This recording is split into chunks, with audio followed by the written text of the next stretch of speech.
اعوذ باللہ من الشیطان الرجیم بسم اللہ الرحمن الرحیم وَإِذْ قَالَ رَبُّكَ لِلْمَلَائِكَةِ إِنِّي جَاعِلٌ فِي الْأَرْضِ خَلِيفَةً قَالُوا أَتَجْعَلُ فِيهَا مَن يُفْسِدُ فِيهَا وَيَسْفِكُ الدِّمَاءَ وَنَحْنُ نُسَبِّحُ بِحَمْدِكَ وَنُقَدِّسُ لَكَ قال إني أعلم ما لا تعلمون صدق اللہ العظیم۔ سورہ بقرہ کا چوتھا رکوع شروع ہے۔ اس سے قبل اللہ رب العالمین نے ظاہری نعمتوں کا تذکرہ فرمایا جن کو صوری نعمتیں کہا جاتا ہے، اور یہاں سے اللہ رب العالمین معنوی انعامات کا تذکرہ فرماتے ہیں، یعنی باطنی انعامات ہیں۔ ظاہری انعامات جیسے کھانا پینا، رہنا سہنا، جو کچھ اللہ رب العالمین نے ہمیں نعمتیں عطا فرمائی ظاہری طور پر، یہ سب صوری نعمتیں ان کو کہا جاتا ہے، یعنی ظاہری نعمتیں۔ اور دوسری چیز ہے باطنی نعمتیں، معنوی نعمتیں، جیسے علم ہے، جیسے عزت و آبرو ہے، جیسے خوشی اور غمی ہے، تو یہ باطنی نعمتیں ہیں۔ تو یہاں سے اللہ رب العزت کے باطنی بہت عظیم نعمت کا تذکرہ فرماتے ہیں، اور وہ کیا ہے؟ وہ نعمت آدم علیہ السلام کی پیدائش، جو میرے اور آپ کے جد امجد ہیں، ہم سب کے پوری انسانیت کے والد ماجد ہیں۔ سیدنا آدم علیہ السلام سب سے پہلے انسان بھی ہیں اور سب سے پہلے نبی بھی ہیں، تو اس کے بارے میں اللہ رب العالمین فرماتے ہیں انسانیت کی پیدائش کے بارے میں۔ وَإِذْ قَالَ رَبُّكَ لِلْمَلَائِكَةِ، جب فرمایا تیرے رب نے، میرے پیغمبر آپ کے رب نے فرمایا، وَإِذْ قَالَ، اور جب قال کہا، فرمایا، ربک تیرے رب نے، للملائکہ فرشتوں سے۔ اللہ رب العالمین نے زمین و آسمان کی پیدائش کے بعد زمین کی حاکمیت کے متعلق، خلافت ارضی کے متعلق فرشتوں کو بلایا، تو فرشتوں کی محفل میں، ان کی مجلس میں اللہ رب العالمین نے اس چیز کا اظہار فرمایا۔ کیا فرمایا؟ کہ فرشتے سنو، انی جاعل فی الارض خلیفہ، انی یقیناً میں، جاعل بنانے والا ہوں، فی الارض زمین میں، خلیفہ اپنا نائب، میں زمین میں اپنا نائب، اپنا خلیفہ بنانا چاہتا ہوں۔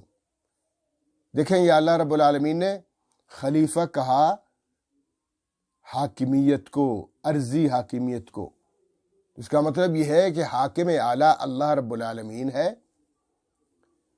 یہ تو اللہ کے خلیفہ ہیں، اللہ کے نائب ہیں جو کچھ دنیا میں آتے ہیں۔ جیسے حدیث پاک میں بھی ہے کہ السلطان ذل اللہ فی الارض، یہ جمعہ کے خطبے میں بھی خطیب صاحب اسی حدیث کو پڑھتے ہیں کہ السلطان، پھر بریکٹ میں المسلم کا بھی اضافہ کرتے ہیں کہ السلطان المسلم ذل اللہ فی الارض، مسلمان بادشاہ، منصف بادشاہ، عدل کرنے والا بادشاہ، یہ اللہ کا سایہ ہوتا ہے فی الارض، زمین میں۔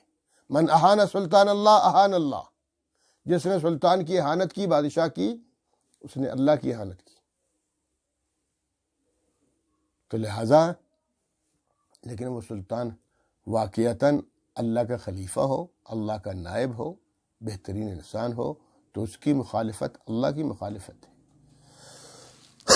فرمایا انی جاعل فی الارض خلیفہ، فرشتوں سنو، میں زمین میں اپنا خلیفہ بنانا چاہتا ہوں، اپنا نائب مقرر کرنا چاہتا ہوں۔ تم کیا کہتے ہو اس بارے میں؟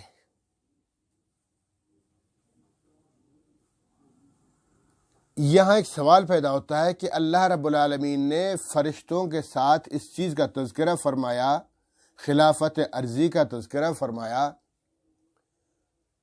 کس بنیاد پہ فرمایا؟ کیا اللہ ان سے مشورہ لینا چاہتے تھے یا ویسے ان کو اطلاع دینی تھی؟ دو باتیں ہیں۔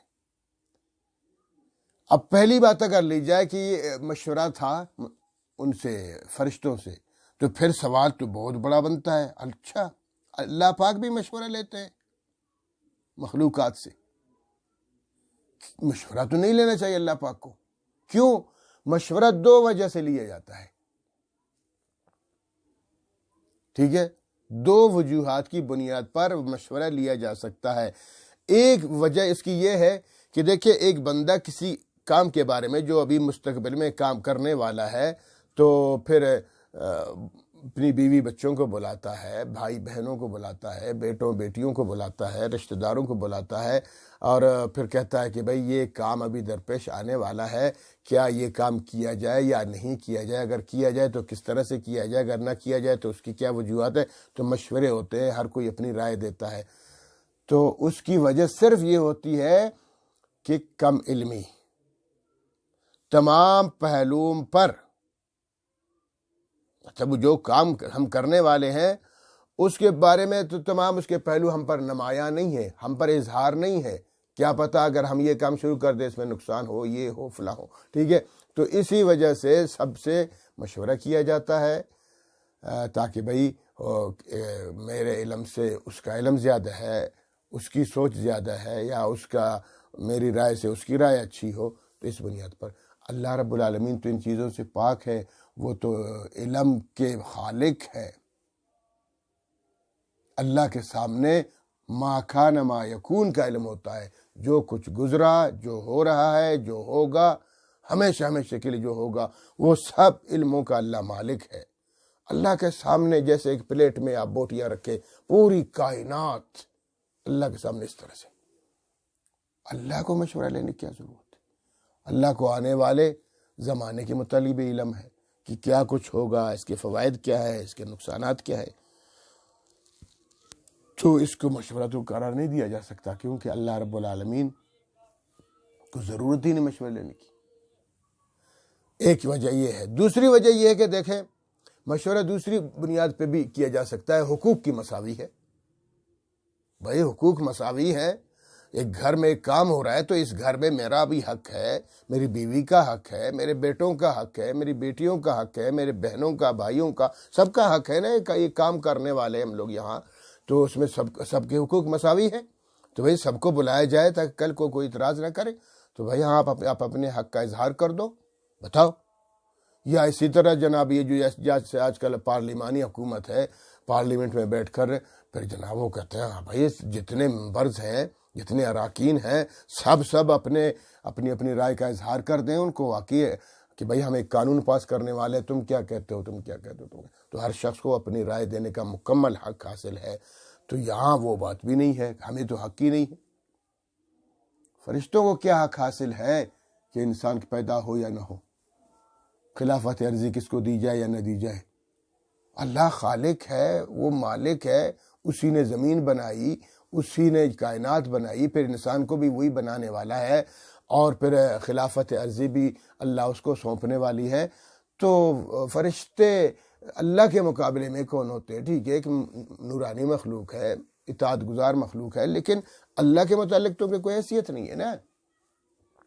تو یہ بات بھی نہیں ہو سکتی کہ حقوق کی مساوی بھی اللہ خالق مالک ہے، اللہ کے حق ہے، انسان کو اللہ کے بارے میں کوئی حق حاصل نہیں۔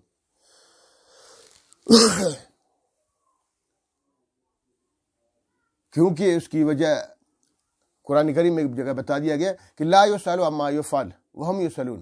دیکھو اللہ جو کرتا ہے، ہم جو آپس میں کرتے ہیں نا کام، اگر ایک بھائی کام کرتا ہے تو نقصان ہو جاتا ہے، تو اگلا بھائی کہہ سکتا ہے کہ بھئی آپ کو یہ حق کس نے دیا کہ آپ یہ کام شروع کریں؟ آپ نے مشورہ کیوں نہیں کیا؟ آپ نے مجھے بتایا کیوں نہیں؟ تو پوچھا جا سکتا ہے، باپ سے پوچھا جا سکتا ہے، ماں سے پوچھا جا سکتا ہے، وغیرہ وغیرہ، سب سے پوچھا جا سکتا ہے کیوں ایسا کام کیا۔ اللہ رب العالمین کے متعلق تو ایسی کوئی بات نہیں ہے، ٹھیک ہے؟ لا یسأل عما یفعل، لا یسأل عما یفعل، جو فعل اللہ کرتا ہے، جو کام بھی اللہ کرتا ہے، اللہ سے پوچھنے والا کوئی ہے ہی نہیں، بلکہ فرمایا وہم یسألون، وہ خود ان سے پوچھا جائے گا۔ مخلوقات سے تو پوچھا جا سکتا ہے، ہر کسی سے پوچھا جا سکتا ہے، وہ پوچھنے والا اللہ ہے، اللہ پوچھے گا کیوں ایسا کام کیا، جبکہ اللہ سے کوئی پوچھنے والا ہے ہی نہیں۔ تو یہاں دو وجوہ، یعنی یا تو اللہ پاک نے کیا مشورہ مانگا؟ نہیں مانگا۔ اطلاع دی؟ ہاں اطلاع دے دی۔ تو پھر اطلاع دینے کی سوالی انداز میں کیا تھا؟ تو اس میں علماء دو رائے دیتے ہیں۔ ایک تو یہ ہے کہ مانگا تو اللہ نے مشورہ ہے، لیکن اللہ پاک نے اس حیثیت سے مشورہ نہیں مانگا کہ اللہ رب العالمین کا علم نہیں تھا، بلکہ مشورہ کی اہمیت بتانی تھی کہ دیکھیں جب اللہ رب العالمین کو ما کان ما یکون کا علم بھی ہے، اس کے باوجود فرشتوں کو بلایا، بٹھایا اور ان سے مشورہ لیا، مطلب مشورے کی اہمیت اجاگر کی گئی ہے کہ اللہ کو مشورے کی ضرورت بھی نہیں ہے، پھر بھی مشورہ کر دیا۔ نبی پاک صلی اللہ علیہ وسلم کو بار بار کہا گیا ہے کہ صحابہ کرام سے مشورہ کیا کریں، جبکہ اللہ کے رسول صاحب وحی تھے، ان کو کوئی مسئلہ نہیں تھا۔ بھائی جب بھی کوئی مسئلہ ہوتا وحی نازل ہو جاتی، میرے نبی اس طرح کرے، اس میں فائدہ ہے، اس میں نقصان۔ تو پھر صحابہ کرام کو مشورہ، اس مشورے کی اہمیت بتانی تھی، اس کو سنت قرار دینا تھا قیامت تک کہ بھائی مشورہ کی بڑی اہمیت ہے، ہر کام میں مشورہ کیا کرو، اپنی خود سری مت کیا کرو، اپنی جناب اپنی سوچ اور اپنی علمیت اجاگر کرنے کے لیے بھئی مجھے کیا ضرورت ہے، نہ نہ نہ۔ جب بھی کوئی مسئلہ ہو اپنے گھر والوں کو، اگر گھر کا مسئلہ ہے، اگر ڈپارٹمنٹ کا مسئلہ ہے تو وہاں اپنے جتنے ملازمین ہیں سب کو بلاؤ، ملکی مسئلہ ہے تو تمام ملکی لوگوں کو بلاؤ، ان سے مشورہ کیا کرو۔ اسلام میں تو جمہوریت نہیں، اسلام میں تو شورا ہے، شورا اسی چیز کا تو نام ہے کہ اہل علم، اہل دانش و بینش جتنے بھی لوگ ہیں ان کو بلاؤ، ان کے مطابق کسی کو اپنا سلطان مقرر کرو، بادشاہ مقرر کرو۔ تو اسلام تو اس چیز کا کہتا ہے، جمہوریت تو اسلام میں ہے ہی نہیں۔ عجیب بات ہے، پاکستان کہتے ہیں، پاکستان کا پورا نام کیا ہے؟ اسلامی جمہوریہ پاکستان۔ اسلامی بھی ہے، جمہوریہ بھی ہے، یا تو اسلامی کہہ دیں یا تو جمہوری کہہ دیں، جمہوریت کا اسلام سے کوئی تعلق نہیں۔ تو لہذا آج کل تو جمہوریت تو ویسے ہی جمہوریت اسی چیز کو نا، ووٹ ہے، ووٹ تو رائے ہے نا، رائے کو کہتے ہیں ہر شخص کی رائے لینا۔ تو اللہ رب العالمین نے رائے کی اہمیت بتا دی ہے کہ وشورا بینہم، حضور کو بتا دیا کہ نا وشورا بینہم، میرے پیغمبر آپ اپنے صحابہ کے درمیان مشورہ کیا کریں، وشاورہم فی الامر، دوسری جگہ فرمایا ہر کام میں ان سے بات کیا کرے، مشورہ لیا کرے، جبکہ صحابہ وہی ہونے کے باوجود بھی ان کو فرما رہے ہیں۔ تو مشورہ کی اہمیت بتا دی گئی، تو یہاں بھی مشورہ کی اہمیت ہے۔ تو فرمایا، تو جب ان سے مشورہ مانگا گیا فرشتوں سے، قالو، انہوں نے کہا، فرشتوں نے کہا، اتجعل فیہا من یفسد فیہا، میرے رب العالمین، فرشتوں نے کہا اے رب العالمین، پہلی بات تو یہ ہے کہ ہم سے پوچھنے کی ضرورت نہیں ہے، جو کرنا چاہتے ہیں کریں۔ اگر آپ ہم سے پوچھنا چاہ بھی رہے ہیں تو ہم تو اپنے حساب سے بات کریں گے۔ کہنے لگے اتجعل فیہا، کیا آپ بنائیں گے اس میں، یعنی خلافت عرضی آپ سونپیں گے، من اس شخص کو، یعنی اس مخلوق کو، یفسد فیہا، کہ وہ مخلوق فساد پھیلائے گی اس میں، اے اللہ اس زمین میں وہ مخلوق فساد پھیلائے گی، ویسفک الدماء، خون بہائے گی، ظلم و بربریت کا بازار گرم کر دے گی۔ یہاں سوال پیدا ہوتا ہے فرشتوں کو کیسے پتہ چل گیا؟ دو وجوہات کی بنا، ایک تو یہ ہے کہ اس سے پہلے جنات آئے تھے دنیا میں، انسانیت سے پہلے جنات تھے، جنات میں شیاطین بھی ہیں نا، تو شیاطین محض شر ہی شر ہے، گندگی پھیلاتے ہیں، خون خرابہ فساد وغیرہ کر دیا۔ تو فرشتوں نے دیکھا کہ یہ مخلوق بھی ایسی ہوگی۔ دوسری بات یہ کہ اللہ رب العالمین سے پہلے پوچھا ہوگا کہ اللہ جی وہ مخلوق کیسی ہوگی، تو اللہ نے واضح کہہ دیا کہ بھئی دیکھو دو مخلوقات اس سے پہلے پیدا ہوئی، ایک تم پیدا ہوئے نورانی مخلوق، فرشتے کون سی مخلوق ہے؟ نورانی مخلوق، اور ان کی صفت سب سے بڑی کیا ہے کہ وہ صرف اور صرف اطاعت ہی کرتے ہیں، اطاعت کے سوا کوئی نافرمانی وہ سوچ بھی نہیں سکتے۔ اور دوسرے نمبر پر جنات ہے، شیاطین ہے، وہ محض شر ہے، گندگی ہے، ان میں خوبی ہے ہی نہیں، گندگی ہی گندگی کرتی ہے وہ مخلوق۔ تو تیسرے نمبر پر ہے انسان۔ انسان وہ ہے کہ وہ بینا بینا ہے، درمیان میں ہے، نہ وہ فرشتوں کی طرح پاکیزہ ہے کہ مکمل ہر چیز میں اطاعت گزاری کرے، نہ وہ شر ہے، شر محض ہے، بلکہ وہ درمیان میں ہے۔ اللہ رب العالمین نے دونوں کے جذبات عطا کر دیے ہیں، گناہوں کے جذبات بھی اس میں رکھے ہیں، نفسانی خواہشات ہے وغیرہ وغیرہ، اور نیکی کے جذبات بھی اللہ پاک نے اسی اندر رکھے ہیں۔ دیکھیں، نماز پڑھتا ہے، سردی میں اٹھتا ہے، صبح سویرے ٹھنڈے پانی سے وضو کرتا ہے اور پھر مسجد جاتا ہے، اللہ کو یاد کرتا ہے، صبح سے شام تک بھوکا رہتا ہے، روزہ رکھتا ہے، پیاسا رہتا ہے۔ تو یہ دیکھیں جذبہ ہے نا، نیکی کا جذبہ اور وہ برائی کا جذبہ ہے، تو انسان درمیان میں ہے۔ لیکن یہ بات بھی یاد رکھیے کہ انسان اگر ترقی پہ آتا ہے، اکابرین فرماتے ہیں انسان جب ترقی پہ آتا ہے تو فرشتوں کو کراس کرتا ہے۔ کیوں؟ بھائی فرشتے کے اندر تو گناہ کا مادہ ہے ہی نہیں، وہ گناہ کر ہی نہیں سکتا۔ جیسے ایک چھوٹا سا بچہ ہے، نومولود بچہ ہے، وہ تو بات کو بھی نہیں سمجھتا، آپ اس کو کہو جاؤ ڈاکہ ڈالو، وہ تو بول نہیں سکتا، ڈاکہ کیا ڈالے گا، چوری کیا کرے گا، جاؤ فلاں بندے کو گالیاں دے کر آؤ، جاؤ کسی کو پتھر مار کے آؤ، وہ کام یہ کر ہی نہیں سکتا، ابھی تو پیدا ہوا ہے۔ تو جیسے ایک معصوم نومولود بچہ گناہ کر ہی نہیں سکتا، تو فرشتہ گناہ کر ہی نہیں سکتا۔ فرشتے کے اندر وہ جذبہ گناہ کا ہے ہی نہیں، وہ صرف اس کے اندر جذبات نیکی کے ہے بس، اور کسی کے نہیں۔ انسان بیچارے کو دیکھو، انسان کے اندر جذبہ ہے، گناہ کا جذبہ ہے، گندگی کا جذبہ ہے، سب کچھ ہونے کے باوجود بھی وہ پھر گناہوں سے بچتا رہتا ہے، رب کی بڑائی اور عظمت کی وجہ سے کہ مجھے کسی دن رب کے سامنے پیش ہونا ہے، یہ سارا حساب کتاب دینا ہے، تو لہٰذا اگر میں گناہ کروں گا، اپنے رب کی نافرمانی کروں گا، اپنے رب کی بغاوت پہ اتروں گا، تو پھر قیامت کے دن تو سرخرو نہیں ہوں گا رب کے سامنے، بلکہ شرمندگی ہو جائے گی، تو اس لیے وہ نہیں کرتا۔ تو اس بنیاد پر کہتے ہیں کہ اگر انسان ترقی پہ آتا ہے تو فرشتے کو بھی کراس کرتا ہے۔ یہ عقیدہ ہے تمام اہل سنت والجماعت کا کہ تمام انبیاء کرام فرشتوں سے اعلیٰ و ارفع ہیں، کسی بھی نبی کے برابر کوئی فرشتہ نہیں ہو سکتا۔ انبیاء اعلیٰ ہے، ارفع ہے، شان و مراتب میں بہت اونچے ہیں۔ انسان ہے بھائی، وہ انبیاء تو انسان ہیں۔ ہاں باقی یہ اولیاء کرام وغیرہ وغیرہ ان کے بارے میں ہے کہ پھر فرشتے اونچے ہیں، لیکن ان میں بھی ایسے ہیں کہ وہ فرشتوں سے اونچے ہو سکتے ہیں، شاید خاص فرشتوں سے نیچے ہوں، باقی فرشتوں سے اونچے ہیں۔ تو ہری الگ بحث ہے۔ تو یہ انبیاء انسان ہے بھائی، انسان کی بڑی فوقیت ہے۔ قالوا اتجعل فیہا من یفسد فیہا ویسفک الدماء، فرشتوں کو پہلے بتا دیا گیا تھا کہ اس قسم کی مخلوق ہوگی، تو انہوں نے واضح کہہ دیا کہ اے ہمارے رب، اتجعل فیہا، کیا بنائیں گے اس زمین میں، من ایک ایسی مخلوق، یفسد فیہا، اس میں فساد پھیلائے گی، ویسفک الدماء اور خون بہائے گی۔ وَنَحْنُ نُسَبِّحُ بِحَمْدِكَ وَنُقَدِّسُ لَكَ، وَنَحْنُ، اور ہم، اے اللہ ہم فرشتے، آپ ہمیں سونپ دیں، آپ زمین کی حاکمیت بھی ہم ہی دے دیں، یعنی خلافت ارضی ہمیں دے دیں۔ نُسَبِّحُ بِحَمْدِكَ، ہم تیری تسبیح و تحمید بیان کرنے والے ہیں، ہم تیری تعریف اور تیری یاد کرتے رہتے ہیں۔ وَنُقَدِّسُ لَكَ، اور تیری بزرگی بیان کرتے رہتے ہیں، اس میں کوئی شک نہیں۔ فرشتے گناہ نہیں کرتے، فرشتے یہی کام کرتے ہیں، اللہ کی حمد و ثنا بیان کرتے رہتے ہیں، اللہ کی بڑائی بیان کرتے رہتے ہیں۔ تو اللہ پاک نے کیا فرمایا؟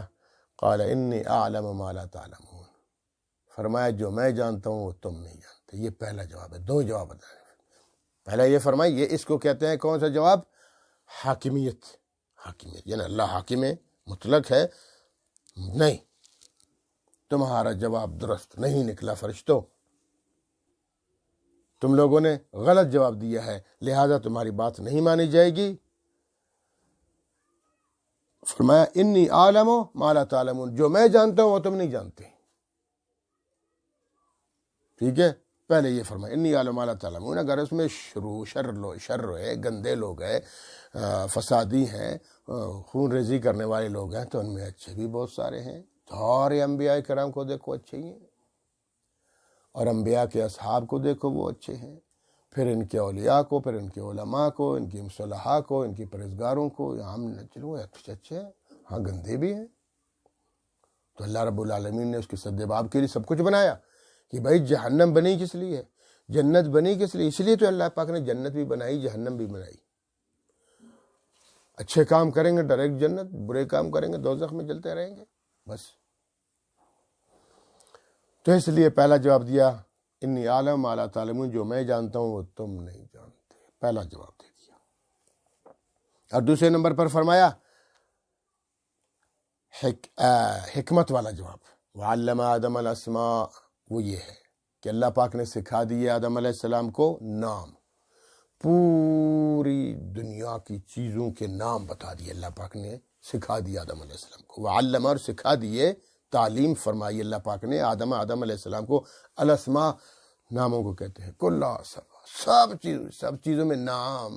یہ جو زبانیں ہوتی ہیں، یہ ساری زبانیں، یہ سارے نام، پھر ان ناموں کے فوائد، ان کے نقصانات، اور سب چیزیں. یہ مثلا ایک کمرہ ہے، اس میں کمرے کے اندر بھی بہت ساری چیزیں ہیں. وہ پنکھا ہے، اس کا نام پنکھا ہے، اس کا فائدہ ہوا یہ ہے کہ یہ ہوا دیتا ہے. وہ بلب ہے، اس کا فائدہ ہے کہ وہ روشنی دیتا ہے. اور جناب یہ مائک ہے، اس کا فائدہ یہ ہے کہ اس سے آواز پہنچتی ہے کسی کو. ایک موبائل ہے، اس سے بندہ، مطلب ہر چیز کا نام اللہ رب العالمین نے بتا دیا، اور ہر چیز کا نام کے ساتھ اس کا فائدہ بھی بتا دیا. تمام عرضی چیزیں، کلہا سب چیزیں. ثم عرضهم علی الملائکہ، پھر ان ساری چیزوں کو پیش فرمایا اللہ پاک نے فرشتوں پر. جب آدم علیہ السلام کو اللہ رب العالمین نے تمام چیزوں کا علم عطا فرمایا، اور پھر ان چیزوں کو اللہ رب العالمین نے فرشتوں کے سامنے پیش کر دیا، اور ان سے فرمایا، فقال، فرمایا، انبئونی باسماء ہؤلاء، مجھے بتاؤ فرشتوں، مجھے بتاؤ باسماء ہؤلاء، ان چیزوں کے نام کیا ہے. ہاں بھائی یہ کیا ہے، یہ الماری کے بارے میں پوچھا کیا، تو فرشتوں کو کیا پتہ ہے اس کا نام کیا ہے.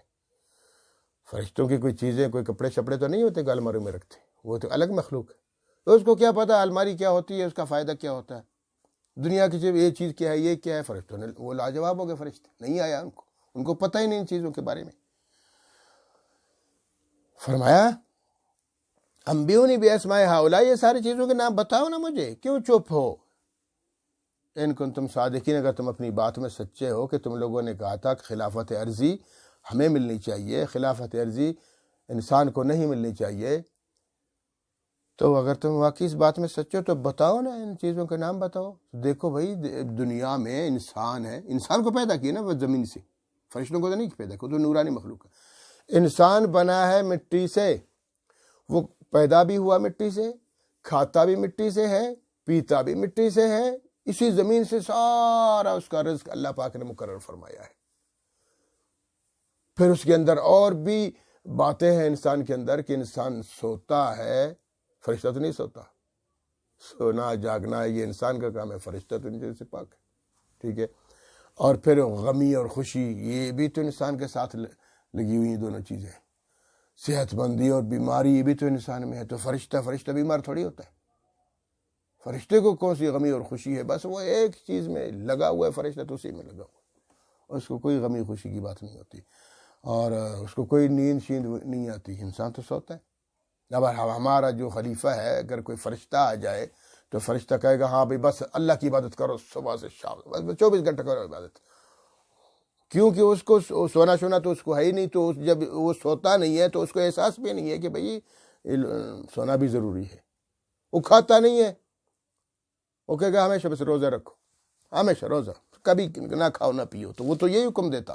تو اس لیے اللہ پاک نے فرمایا کہ بھئی تم نہیں بن سکتے ہو زمین کا حاکم، زمین کا میرا خلیفہ اور نائب، تم نہیں بن سکتے ہو. انسان ہی بن سکتا ہے.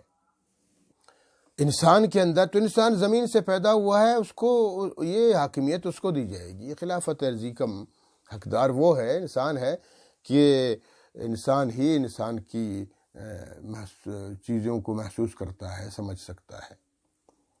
تو اس لیے فرمایا دوسرے نمبر پر حکمیت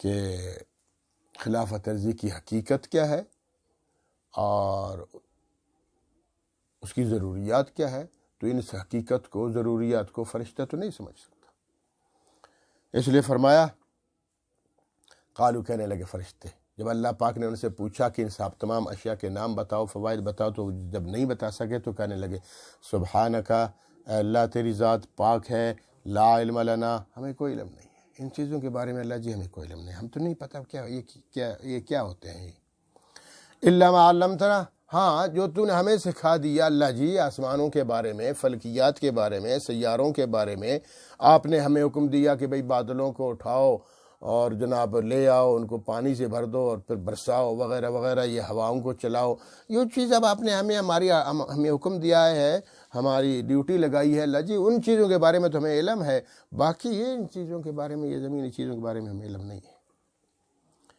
لا علم لنا، ہمیں کوئی علم نہیں ان چیزوں کے بارے میں، الا ما علمتنا، جو کچھ آپ نے ہمیں سکھا دیا ان کا علم ہے بس، انک انت العلیم الحکیم، اے اللہ بے شک تو ہی جاننے والا ہے اور تو ہی حکمت رکھنے والا ہے، جن چیزوں کا علم آپ نے ہمیں دیا، ہم ان میں کیا کیا حکمت ہے اللہ تو خود جانتا ہے، اور یہ چیزیں آپ نے ان کو سکھایا آدم علیہ السلام کو، تو آپ کو ان کی حکمتوں کا پتہ ہے، ہمیں کوئی پتہ نہیں ہے۔ قال، اللہ جی نے فرمایا، یا آدم، و اے آدم، اب جب فرشتوں کو کچھ نہیں آیا، اب اللہ رب العالمین نے آدم علیہ السلام سے خطاب فرمایا، یا آدم، اے آدم، انبئہم، اٹھیں انبئہم، بتائیں ان کو، انبئہم، بتائیں ان کو، باسمائہم، ان چیزوں کے نام، ساری چیزوں کے نام، فرشتے سنو، اب یہ تمہارے ہو گئے استاد، تم ہو گئے آدم کے شاگرد، اب یہ تمہیں ساری چیزیں سکھائیں گے، کیونکہ پھر ان کی ڈیوٹیاں بھی ہیں نا، زمین پر فرشتے آتے ہیں، پھر اللہ رب العالمین ان کی ڈیوٹیاں لگائیں گے، تو حاکم تمہارا یہی ہوگا، انسان ہوگا، اور تم ان کی حفاظت کرتے رہو گے، جو تمہاری ڈیوٹیاں ہوں گی وہ پوری کرتے رہو گے، تو اس لیے پہلے ان سے سیکھو، آدم علیہ السلام سیکھو، یہ تمہیں سکھا دیں گے، تو آدم علیہ السلام نے فرشتوں کو تمام چیزوں کے نام سکھا دیے، ان کے فوائد سکھا دیے، سب کچھ بتا دیے۔ اب دیکھو پڑھانے والا کون ہے؟ آدم علیہ السلام، پڑھنے والے کون ہیں؟ فرشتے، تو فرشتے ہو گئے شاگرد اور آدم علیہ السلام ہو گئے استاد، تو استاد کی ایک بہت بڑی عظمت ہے، استاد ہے بھئی استاد، تو اس استادی کی بنیاد پر وہ انشاءاللہ آگے چل کر پڑھیں گے کہ اللہ رب العالمین نے فرشتوں کو سجدہ کرنے کا حکم دیا کہ اپنے استاد کو سجدہ کرو، تعظیمی سجدہ کرو، وہ پھر عرض کر دوں گا۔ فرمایا انبئہم باسمائہم، آدم علیہ السلام ان کو بتا دیں ساری چیزوں کے نام اور فائدے بتا دیں۔ فلما انباہم باسمائہم، جب آدم علیہ السلام نے ان کے سارے نام فرشتوں کو بتا دیے، قال، اللہ جی نے فرمایا، الم اقل لکم، کیا میں تمہیں نہیں کہا تھا، انی عالم غیب السماوات والارض، کہ میں ہی جانتا ہوں آسمان کی چھپی ہوئی چیزیں، زمین کی چھپی ہوئی چیزیں، ساری چیزیں تو میں جانتا ہوں، تمہیں جن کا علم دیا ہے بس اتنا ہے، آگے نہیں۔ انسان کو بیچارے کو دیکھو، آج کل ہم لوگ چھوٹا سا علم دل میں آ جاتا ہے تو علم حاصل کرتے ہیں، پھر جناب ہمارا تکبر دیکھنے والی چیز ہے، تکبر کرتے ہیں، غرور کرتے ہیں، اس علم کا فائدہ کیا؟ وہ بھئی علم تو اس چیز کا نام ہے کہ علم حاصل کرو، غرور سے بچو، اور ہم علم حاصل کر کے تکبر کرتے ہیں۔ یہ نماز پڑھتے ہیں، ایک شخص نماز پڑھتا ہے، ایک نہیں پڑھتا، جو پڑھتا ہے وہ اسی پر تکبر کرتا ہے، غرور کرتا ہے کہ میں نے نماز پڑھی تو بہت بڑا تیر مارا، وہ سے نماز نہیں پڑھی ہو تو وہ اللہ کی نافرمان ہے۔ یہ اگر نظریہ ہے تو تمہارا نماز نہ پڑھنا، اس کا نماز نہ پڑھنا تمہاری نماز سے بہتر ہے۔ بھائی نماز تو عاجزی سے کھاتی ہے، اور تم تو مفتی بن گئے، نماز پڑھ کے مفتی بن گئے، اور نماز نہ پڑھنے والوں کو کافر کرا دیا، فاسق کرا دیا وغیرہ وغیرہ۔ نہ ایسا نہیں کرو، وہ آگے چل کے مومنوں کی صفات بھی پڑھیں گے کہ مومن وہ ہوتا ہے جو گناہ گار سے گزرتا ہے تو وَإِذَا مَرُّوا بِاللَّغْوِ مَرُّوا كِرَامًا، کسی لغویات سے اگر مومن کا گزر ہوتا ہے تو وہ یہ نہیں کہتا کہ میں ان سے اچھا ہوں، نہیں، وہ کہتا ہے یہ اچھے لوگ ہیں، اچھے لوگ ہیں، بس ایک شیطانی ورغلے میں اگر آ گئے ہیں تو کیا پتہ یہ کل کو توبہ کرے، مجھ جیسے لوگوں سے آگے نکل جائے، تو یہ نظریہ ہونا چاہیے۔ کسی کو فتویٰ مت لگا ایک نماز کی وجہ سے یا ایک نیکی کرنے کی وجہ سے۔ تو فرمایا قال علم اقل لکم انی عالم غیب السماوات والارض، میں نہیں کہتا تھا تمہیں فرشتوں کہ میں ہی جانتا ہوں آسمان کی ساری چھپی ہوئی چیزیں، زمین کی ساری چیزیں چھپی ہوئی ہیں، اللہ کے لیے تو کوئی چیز چھپی ہوئی نہیں ہے، باقی مخلوقات کے لیے چھپی ہوئی ہے۔ وَأَعْلَمُ مَا تُبْدُونَ، میں جانتا ہوں جو تم ظاہراً کرتے ہو، جو تم کھل کھل کے جو کام کرتے ہو، نیکیاں کرتے ہو، برائیاں کرتے ہو، کھل کھل کے کرتے ہو، علانیہ طور پہ کرتے ہو، وہ بھی جانتا ہوں، وما کنتم تکتمون، اور جو تم چھپ کے کرتے ہو وہ بھی میں جانتا ہوں۔ بھائی میں جہاں کہیں ہوں تو میرا رب تو میرے ساتھ ہے، تو اس لیے مجھے رب کو حاضر و ناظر جان کر کہ وہ میری شاہ رگ سے بھی مجھ سے زیادہ قریب ہے، تو اس جذبے کو جب ہم دل و دماغ میں رکھیں گے تو انشاءاللہ اللہ رب العالمین کی کبھی نافرمانی نہیں کریں گے۔ اور اگر یہ جذبہ نہیں ہوگا، یہ عقیدہ اور یہ نظریہ نہیں ہوگا، بس کرتے رہیں گے گناہ، پھر اللہ کی نافرمانی تو مول لیں گے، غلط بات ہے۔ اس لیے فرمایا کہ دیکھو اللہ فرماتے ہیں وَعَلَمَ مَا تُبْدُونَ، جو تم کھل کے کرتے ہو وہ بھی میں جانتا ہوں، وَمَا كُنتُمْ تَكْتُمُونَ، اور جو تم چھپ کے کرتے ہو وہ بھی اللہ فرماتے ہیں میں جانتا ہوں۔ اللہ رب العالمین ہمیں ان آیات مقدسہ پر صحیح معنوں میں عمل کرنے کی توفیق عطا فرمائے۔